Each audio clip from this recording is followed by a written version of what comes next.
In this video, we will see why we need object class in Java and why every class in Java inherits from it. If we consider any class like car, fruit, person, these classes needs few methods and all these methods are common in every classes. All these methods are collected and these are kept inside a class. That class name is the object class.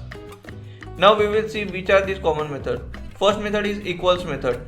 It helps to compare the current object with another object.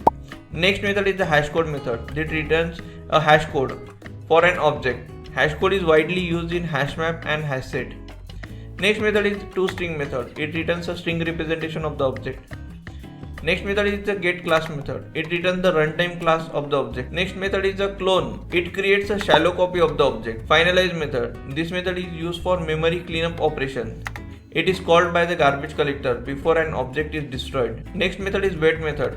This method causes the current thread to wait until another thread calls notify and notify all on the same object. Next method is notify method.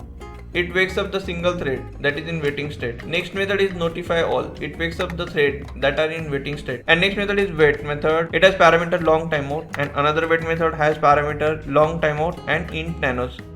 This causes the current thread to wait for specific amount of time. Now we will see why we need object class in Java. There are some common features needed for all objects. Common features like comparing objects, we have equal method. For generating hash code, we have hash code method. To convert object to string, we have toString method. There are different collections present in Java like array list, hash map, hash set. To compare object, hash code and equals method are getting widely used. For communicating and synchronizing threads, we need wait and notify these methods. Now we will see why is every class inherited from object class. First reason is consistency.